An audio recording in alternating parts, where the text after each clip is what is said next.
I always strive for more, and I like the feeling of uncomfortability. I feel like it definitely leads to growth. I didn't know anyone in this industry. I just started meeting people. They gave me the goal of 5 meetings a day. Definitely learned from that and learned all about different types of people and different industries. Like I was meeting IT people, recruiters, like just anyone who would take a meeting with me. And then you start to really build a network of people who are in your specific lane. I think business development is really how you make people feel and your name being talked about in rooms that you're not in a positive manner. But the key is following up and just being a good steward of your word, because your word is everything. Like if you say you're going to do something, you should do it and follow through. And at the end of the day, you just have to be a genuine, authentic person and show up for the meetings that you set and follow up with the people that added value and gave you their time. I think that that's what makes a team so special, is having everybody that can do all of the things. Even if you can't explain things perfectly, you bring a different skill set than everybody else does.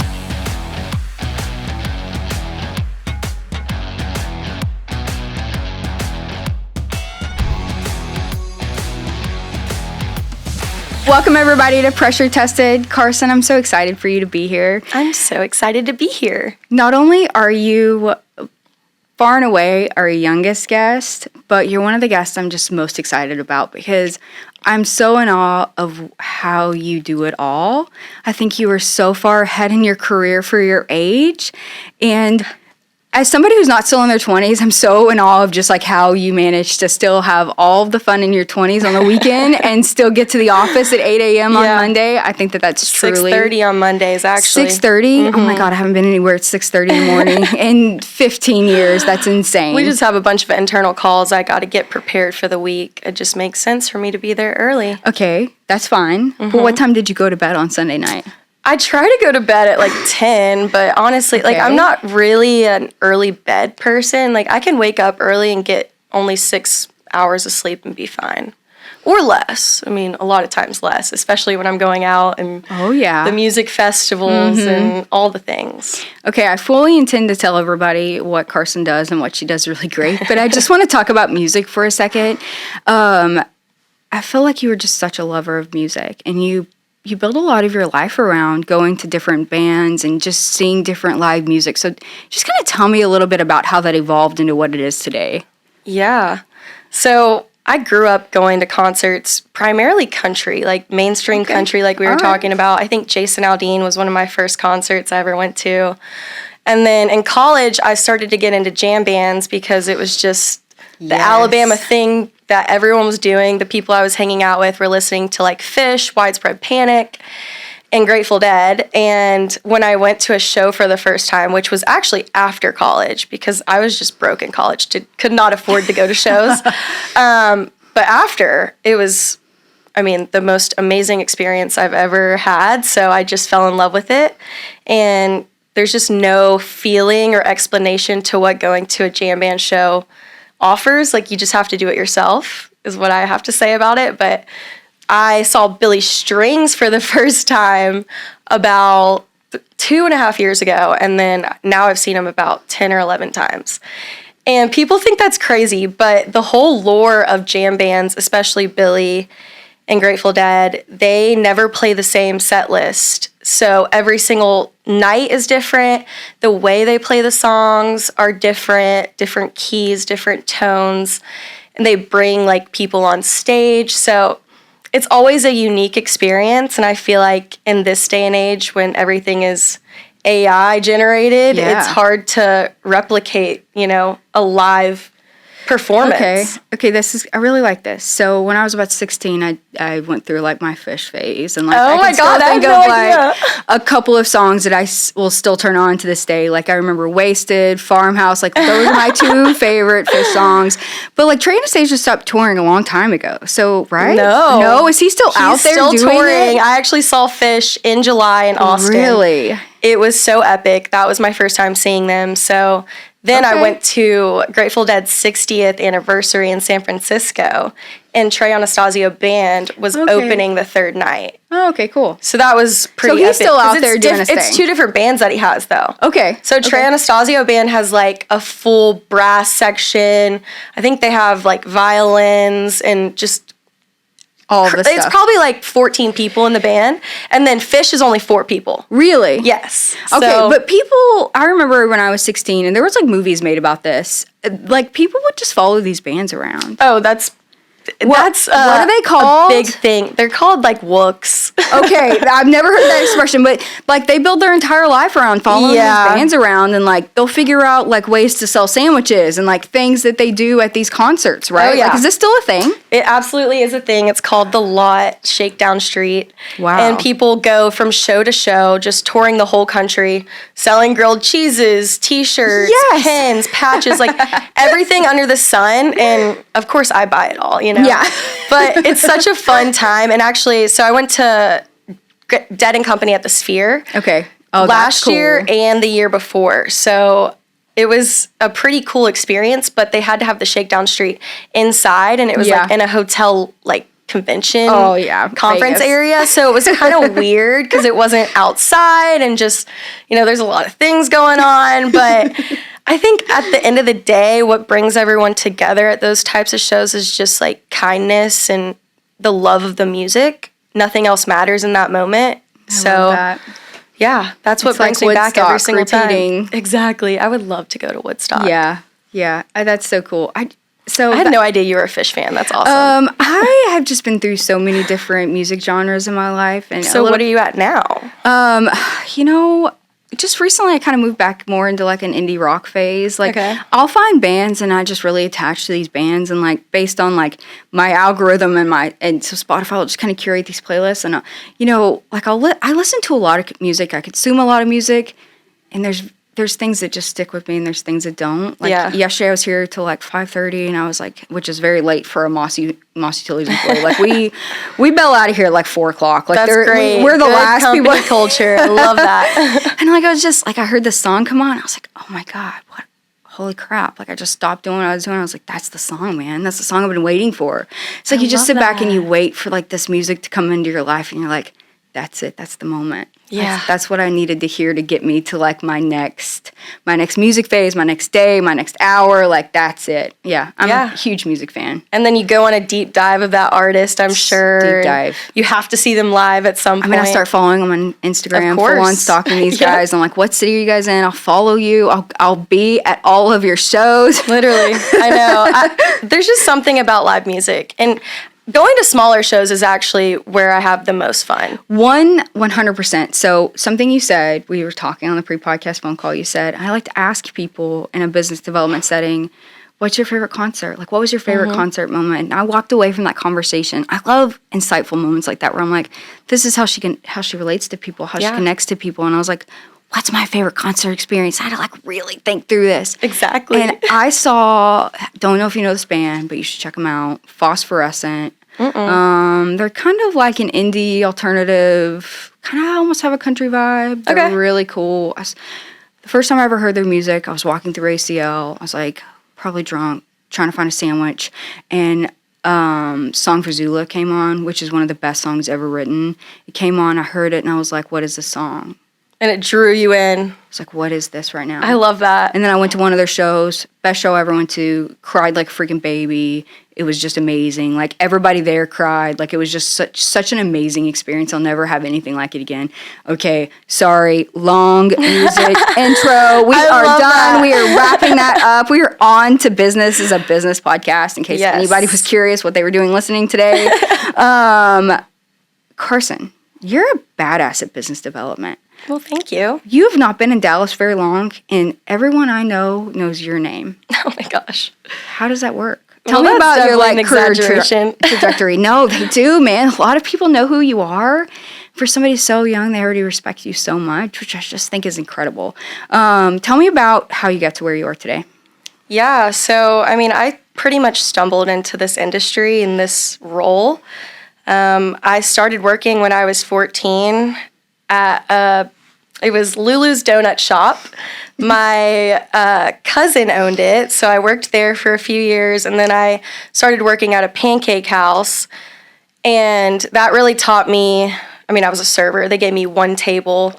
They were like, just go. And I remember just learning so many things that summer about people and how people treat you as a like wait staff. And so then when I went to college, went to Alabama, I had to work through college because there's just no way I could go out of state and ask my parents for money for fun things, right? So I worked at Chewy's actually for 1 year. That was an interesting scenario. But then I started working at a fine dining restaurant. And actually, like, Nick Saban was one of our regulars. Cool. Worked there for the rest of my college. I think it was like 2.5 years. And whenever I was applying for jobs in the midst of COVID, I graduated in 2021. It was just a dead market. So I got lucky and found an internship, but everything was remote. So I actually went to school for public relations. Okay. Which kind of That's good. adds and is exactly what I'm doing now, I would say. Yeah, but I originally went for criminal justice. Okay. Because I wanted to be an FBI agent, which is a crazy thing. Whenever I walked into the 500-person lecture, the first thing the instructor said was, most of you guys in this room want to be FBI agents, but probably 2 of you will be. So I just instantly in that moment knew, like, I got to get real about what I want to do. So I went into a broader field, which public relations is essentially, in my opinion, business development. Like, they're almost the same thing. I agree with in that. a lot of ways. Yep. Yeah. For sure. So how I got into this industry specifically was I was actually working at a third-party logistics company, and I was just kind of stagnant, was behind the desk. It wasn't for me. It was a communications role. What the heck is a third-party logistics company? What do they even do? I know. See, exactly. I was so confused. It took me like a year to learn what we even did, and I was doing the social media. So, like, it was essentially, we owned a bunch of warehouses across the world. Okay. And we would employ the people to do inbound and outbound logistics, which means, so there was like car parts. So we had Mitsubishi as a client. Okay. If somebody needed a part, like a dealership or a shop would call, they would order it from the warehouse and we would bring it out to them. So I didn't work in the warehouses. I was in the communications and marketing field, but it was a great learning experience for me because we communicated across all different cultures. So I learned how to communicate with a lot of different people, but I really learned what I was passionate about, and that was just connecting with people. So I actually met my previous CEO at St. Patrick's Day Parade. I love this story. On Lower Greenville, yeah. And he was actually wearing a music festival shirt, and I had worked that music festival the year before doing a side gig. So I'm just always like trying to make extra money here and there. But so we hit it off, and he gave me his card. He's like, you need to come do business development for me. And so I ended up working for Turnkey and Joe East for about 2 years. And then I guess I did my job so good that the companies that I was prospecting were kind of interested in me, and Moss being one of them, Moss Construction. Yep. And I just took a liking to everyone on the team, and they made me an offer that sounded like a great opportunity. So now I'm leading the business development efforts for the wood frame division at Moss Construction. That's amazing. I think that careers are made in moments where you meet the right people. And I think that you had such an opportunity to get to go in and see how that company runs. Absolutely. It really is. Like, I always just think back to these like little bitty, 5-minute intros with different people. And I'm like, wow. It's crazy how it can change your life. Everything. Right. It's wild. You did do such a good job there. Well, thank you. I really enjoyed it. Mike was a great person to learn from, and he taught me the importance of really getting involved externally in other organizations. So that's, I think, what has added a lot to my career growth thus far is now I'm the events chair in Ladies in CRE for the last 2 years. And I'm now the president of the Alabama Alumni Association. Which, yes, it is a lot. That's amazing. That's well, so cool. Yeah, when I met a friend of mine and she went to Alabama, I was like, she was really young, and she just like started talking, and she just had. I was like, oh my God, you need to meet Carson Elvis. No, Maddie is amazing. I was like, she's your person. I was like, you guys are like, y'all are it, man. Y'all are so, like, this was all meant to be. I was meant to introduce you guys. Thank you for that, by the way. I love that. She's awesome. That's amazing. And, you know, I feel like people are always in different times in their lives, you know, and she just kind of come back from college. Right. And didn't have a big network of people who were back from college doing what she was doing. And it was just it was like a God thing. Like, it was meant for me to kind of introduce you guys. Totally. Here's what I want to know. We talk about this a lot. So, like, business development is kind of something new we're doing at Moss. Like, that wasn't something that we had somebody sitting in a chair doing before. We grew so fast that we never really needed it. And then we were like, well, how fast could we have grown with key relationships had we had this in place? Right. And so I want you to just tell me, like, what does your day look like? Sure. Well, it's cliche, but every day is different. Mm-hmm. In business development, you never know, you know, what you're going to do.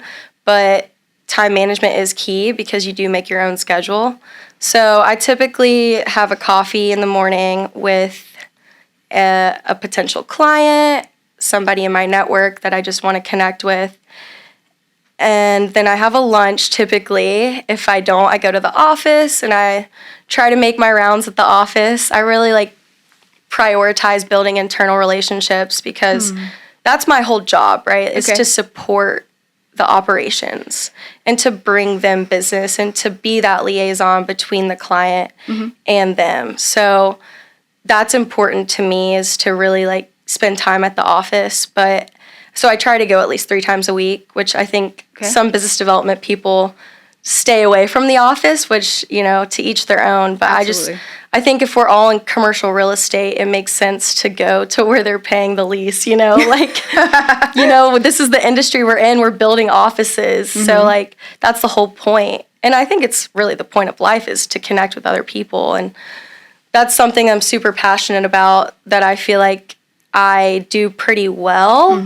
And to your point about that question that I typically ask, what was your favorite concert? It's just me trying to find any sort of connection with people to see if I can, you know, bring them a tidbit of information or make them laugh in some capacity. Because I think business development is really how you make people feel, and your name being talked about in rooms that you're not in a positive manner. But the key, and I don't think it's that hard, but a lot of people aren't aware of it, is following up and just being a good steward of your word, because your word is everything. If you say you're going to do something, you should do it and follow through. And really, I've learned that the hard way in the other external organizations that I'm in, because obviously those are pro bono work. So you get a lot of people who want to be a part of it and don't follow through with the things they committed to. And it's just tough because, you know, you can't do it all. And that's something that I've struggled with recently, is overcommitting trying to prioritize really what's important to me, but also to my business and my company, because at the end of the day, that's my priority, you know? I will tell you, I am about to be 37. No, you're not. Yes. Oh my God. This is something, that's so nice of you. That's so nice. I've drank today, so I know I actually would have guessed 32 max. I think that, you know, overcommitting is something that I still struggle with. I mean, Silver, my assistant, probably wants to strangle me all the time because I commit to things and I'm like, Silver, get me out of this. And it's not that I didn't have the best of intentions on following through with it. And it's not something that in the moment I didn't really want to do and I didn't really believe in. Right. It's just that I have all of these other obligations that come in the way of me and that thing. And it's like, at any day, at any given time, I have to prioritize in this moment, what is the most important place that I could put my attention. And sometimes that means that I get to follow through on the things that I've committed to, and sometimes it means that I have to pivot very quickly and move on to something else. And I've really had to learn, you know, how do I deal with that? And so something that you're really good at is how you connect with people. And I want to expand more on that, because this is something I don't do well. I am a very give me my task. let me check the boxes. I'm gonna check the boxes so much faster than anyone else. Like, I'm gonna be so good at this. And it's like, in the meantime, I forget that there are people around me doing things. Right. And so, like, when you said you get to the office and you go and check in with people, like, explain to me what that looks like. What do you do? I walk by their offices, see how they're doing. A lot of times there are little things I could ask them, especially with our senior project managers. I'm just trying to really build those relationships. So, because they're the ones really talking to the clients. So I'm asking them kind of updates on anything that they've maybe discussed in the last few days. So trying to keep that communication pretty active, talking about work, but then bringing in a personal aspect and asking them about their kids or if they play golf or if they shoot. And like, you remember these things about these people so you can have I do. And it is hard to remember. How do you do that? How do you do it? I don't know. I think I have just like a picture memory. So a lot of times I have to look at their card. This is more so for people when I'm networking. Oh gosh, I love this. But like, I look at their card and I remember like what their logo looks like. And like, I can remember their name if they gave me a physical card. If they don't, I'm not going to remember their name. And I know that sounds crazy, but like, so whenever people give me their digital cards, I try to screenshot it, but I don't always remember to follow up. But physical cards, there's something about it. Like, I'm an old school person in general. Yeah. But another way I like to connect with people, and I feel like is kind of a lost art, especially in my generation. I know exactly where you're going with this, and I totally agree. I love this. So I was born and raised to write thank you notes. I'm from the South. My mom told me any gift you get, you have to write a thank you note for it. And my old boss, he really like implemented that and instilled it in me, and I have just carried it through. And really, anyone who gives me their time, I just thank them in a handwritten thank you note, and it's nothing special. It's just like maybe a couple sentences, and but I think it's just like the effort that you have to go through to just write it and send it is too much for a lot of people.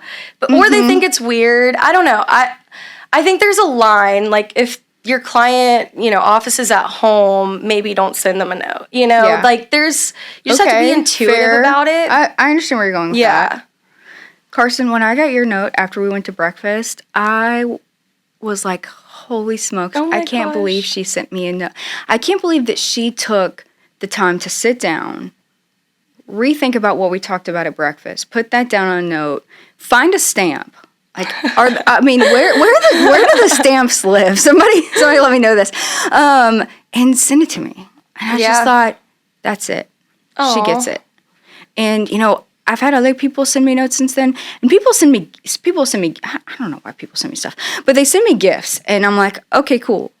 But if they send me a handwritten note, but I'm like, that was so cool. Like, that meant something to me. Like, that took so much more effort than, and I'm really bad about it. I'll send people gifts. I'm like, send her a bottle of champagne. It's like, no, maybe I should have sent her a handwritten note. Like, maybe that would have meant more to that person. It goes a lot further than you'd think. I think it does. I think I've gotten some meetings that I probably shouldn't have early on in my career. For sure you have. So I'm going to keep doing it. And it's honestly why I have the job that I have now, because I was prospecting them and I sent Aaron, my now boss, a handwritten thank you note. And I was just like, thank you guys for the time. I look forward to working together. And he brought it over to Bobby Sunmaker, our commercial business development director. He was like, I want to hire this girl. So there you go. It's pretty awesome to see it work, like, truly. It does. And really does. I feel like that's something that my generation is just lacking, is that proactiveness. They're not willing to, like, go the extra step, do the extra thing, stay an hour after. They're just, comfortable with the status quo and willing to just be comfortable for the rest of their lives. That's something that I've never been okay with. I always strive for more, and I like the feeling of uncomfortability. I feel like it definitely leads to growth. That's good. So, yeah. Have you ever done StrengthsFinder? I have. Okay. All right. Do you remember it? Tell me your top 5 strengths. I think it's competition. Oh, classic. I love that. That's great. Woo is one of them. Yes. Achiever. Okay. Maximizer. And then futuristic. That's one of them. That's like, if somebody was going to say, I'm going to go out and I'm going to find somebody in business development, those are the 5 strengths that they would probably list to find. Especially woo. Like, that is not something that everyone has. So winning others over. Yeah. That's not something that everybody has. Like, you have to be, here's the thing that I remember about you. And it's just one of those things because you're a girl and you're young. And I remember you and your old boss walking through the building, and my husband, he's older. He's 51. And he said, "Is that his daughter?" And I said, "No, that is not his daughter." Because I had already had an interaction with you, and you just immediately walked up to me and you were like, "I know who you are. I know about your podcast." You just like shook my hand. And like, he was there too, but you just kind of took over the situation. And like, I immediately was drawn to you because you have that winning others over. Like, you just have that natural strength. And I was just like, "No, that's not his daughter. Don't say that." I remember getting so upset about it. Right. But I'm sure you go through that a lot. Like, you are definitely. really young. Yeah. I'm definitely the youngest person in most rooms. And usually the only female. And you're also, sorry to let the world know, a super attractive female, which only makes it either easier for you or harder for you, depending on the scenario. Yeah. I use it to my advantage because why wouldn't I, I try to just make light of every situation, and Moss's core values really stuck out with me. The first one is contagious energy. And everyone's like, you just like embody that. Like, you always like bring the light around the office, and I have my off days as everyone does, but I feel like that's something that's important, especially in a business development role. Like, I'm almost hired for the vibes, Like, I was like a personality hire, essentially. But it is such an important role that, to your point, I mean, a lot of companies don't have. And a lot of people overlook the value.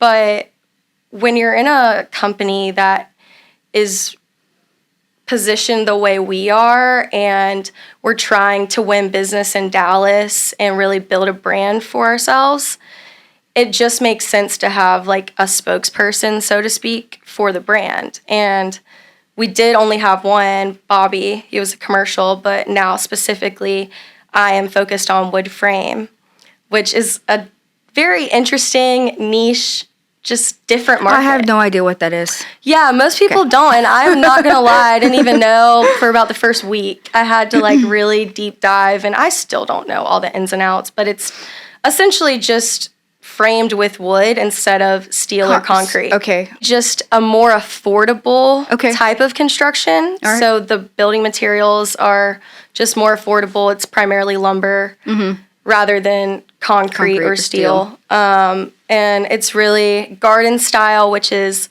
3 floors, open, or 4 stories with either structured parking or surface parking.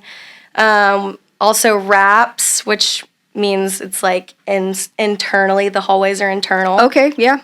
And that could go up to 7 stories. Okay. And then they build those. They build those with wood. They do. I'm not trying to stop you. No. I'm like really. I'm like, that's like the highest you can go. Okay. So then it would go into a different type of material, which would fall into our commercial division. Okay, so commercial division, kind of residential division.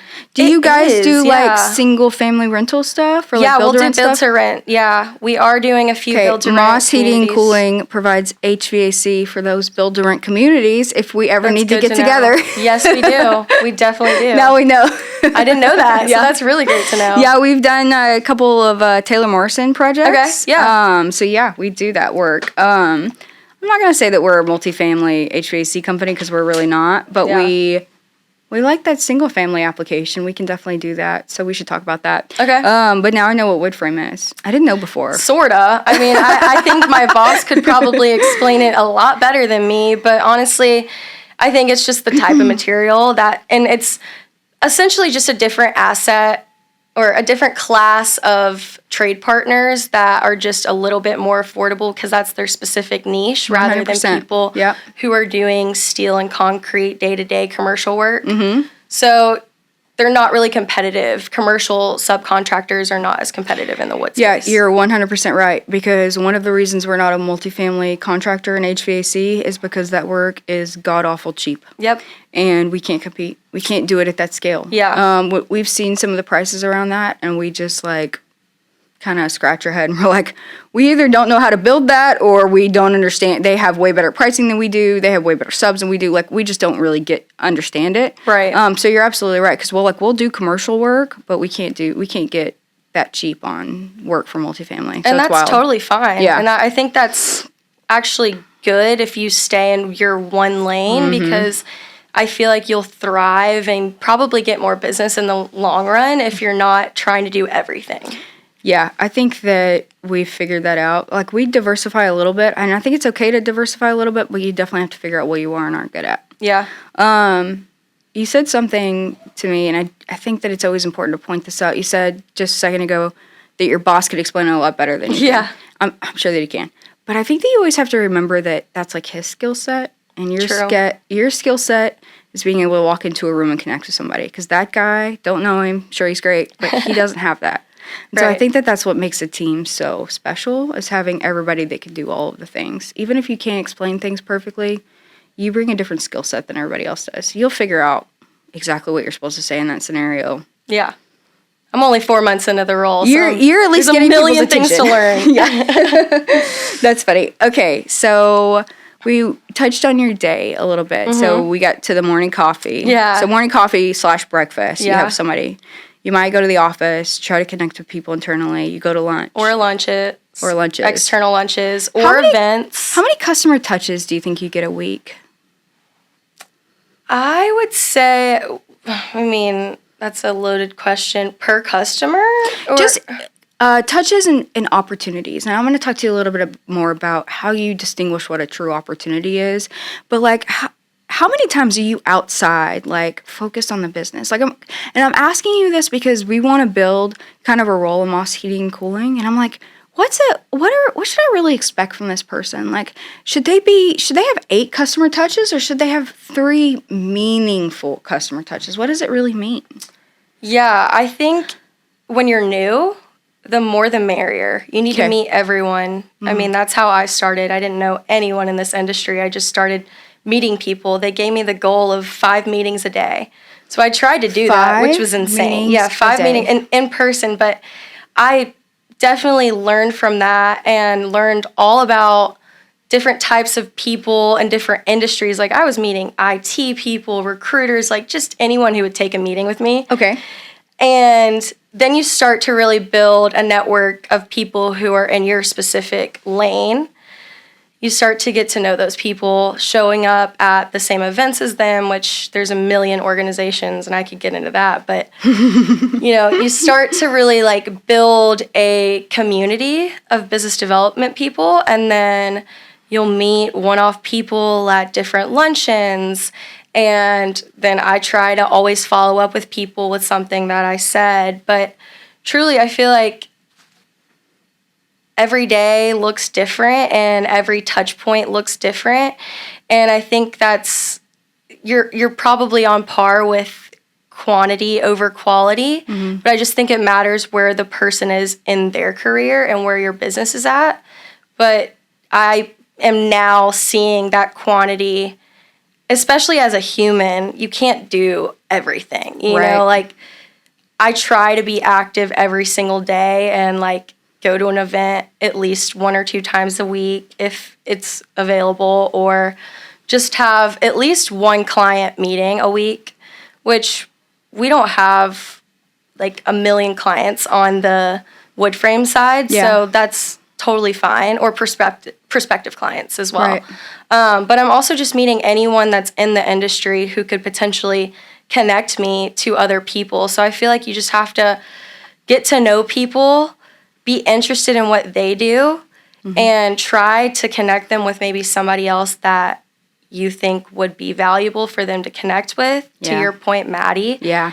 Alabama, and she's in the industry. Like, there's all different things that you could connect with people on, but I feel like it's really important to keep creating activity also through LinkedIn. Like, there's a lot of different ways to build the role of business development, but I think at the end of the day, you just have to be a genuine, authentic person and show up for the meetings that you set and follow up with the people that that added value and gave you their time, and be respectful and a steward of your word. And that's at the end of the day all I strive to be. That's great.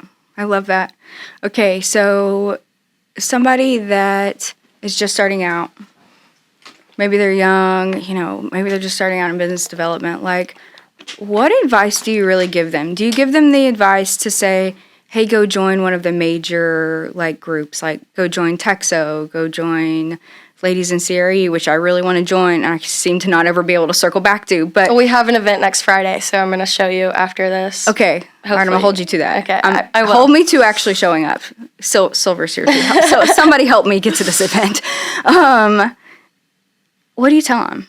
What do you tell them what group to navigate towards? When I started, I tried everything. I mean, I feel like you should go to everything one time, see what types of people are attending it, and see if it's valuable from a business perspective and also from a personal perspective. Because I think there's a certain balance to that. Like, you don't want to be involved in a group that doesn't reflect your personal values. So, I mean, I've gone to certain meetings where I just didn't get a good feeling after, so I never went back. But I learned, hey, that's not for me. So, yeah, I would say try out a bunch of different groups. Trek is a great one. I've gotten a lot of value out of Trek over the last 2 years.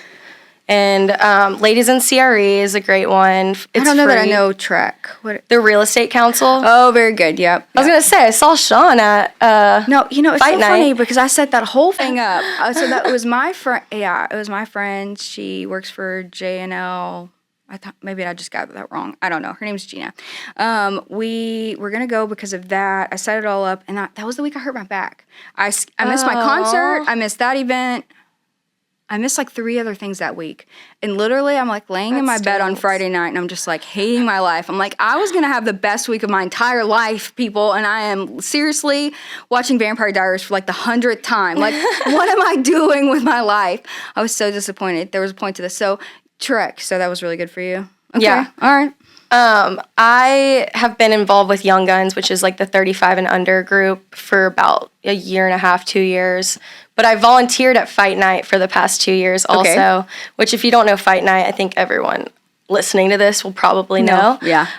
It's just the commercial real estate prom is how I like to say. I love that. Yeah, it's black tie. I was so excited about the black tie part. My husband was not excited, but I was very excited. No, it's fun to dress up. It is fun to dress up. Yeah, you don't do it often, right? Weddings or this or other maybe galas, but... My husband was definitely going to bail last minute, really? So it is what it is. Yeah, that was a fight waiting to happen. He was so getting out of that.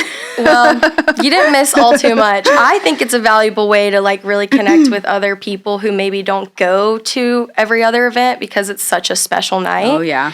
So I've always met good contacts. That was my 3rd year going. There's a ton of big GCs that go. Exactly. Everybody. Everybody. The who's who goes to that event. Exactly. Sure. Yeah. So I recommend Trek because it's also the biggest real estate organization in Dallas. I think there's 4,000 members or something. But Crew is another one that a lot of people love. I'm not a member yet. I think I might join soon. But I would just empower people to find a cause that makes sense for them, their business, and maybe a separate one that they're also passionate about that's separate from their business, So for me, it's Alabama Alumni. And I just have a big passion for connecting people in general, but something that I've really taken a lead on in the last year is creating a mentor-mentee program. Okay. And I'm just trying to build out the people on my board because truly it's all about your people. You can't do it all as a president. You have to delegate the work properly. So that's something that I'm learning. But I brought on somebody recently who has a mentor who she meets with from Alabama bi-weekly. So she's the perfect person to help, start this. I love that. So I've seen a gap between the older alumni and the younger, and I feel like there's a real opportunity to connect people, to get people jobs, to build business relationships. There's a lot of unknown when people don't know each other, and then why wouldn't we connect? We all went to Alabama. We all live in Dallas. Those are 2 massive things. And I think for the ladies organizations, we're all in Dallas. We're all women. It's already a men's dominated industry, For sure. That's probably the easiest way for a woman in the industry to get started is to start with a women's oriented organization. Yeah, I think that's great advice. I love the part about Alabama too. I just think you have such oh my gosh, I know why this is. It's because you have the futuristic. You can like see how to connect people, and you move forward on it. That's really cool. Okay, we're going to do something very different for the Pressure Tested podcast. We are going to talk about politics, which is something that I haven't normally wanted to talk about because I feel like it's just, such a divided world, and I could go down a whole 100 list of how social media has divided the world and blah, blah, blah, blah. But I'm going to focus on you. I think you talk about politics, and I think you show who you are on social media in a very just classy way.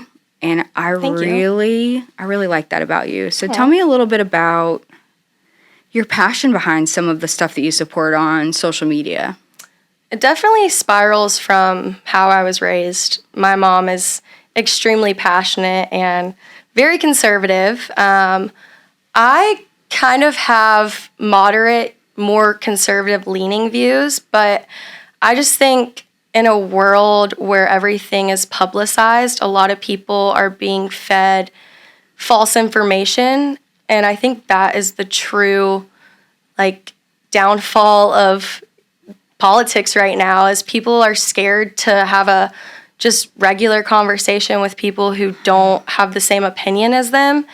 And now, violence has brought into it, and it's sad because in a world where, in a country where we have freedom of speech and you get demonized for saying something that's truly your opinion and where your values and morals stand, and you lose friends over it, but it's just a part of life. I think a lot of people put their emotions over anything, over logic, especially my generation, and they see, our leader as somebody who is a fascist, whatever you want to call it, but they don't know what is really going on behind the scenes.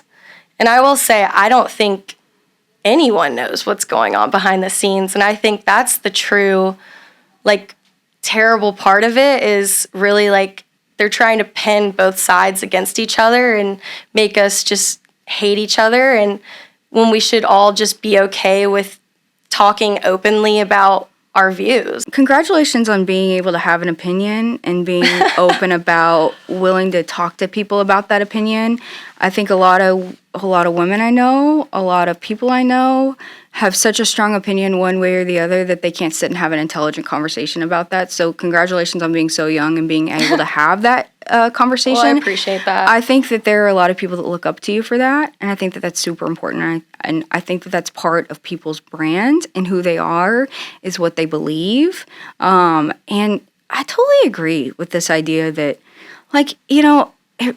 if you're really going to just cause a country to go into civil unrest, how do you do that?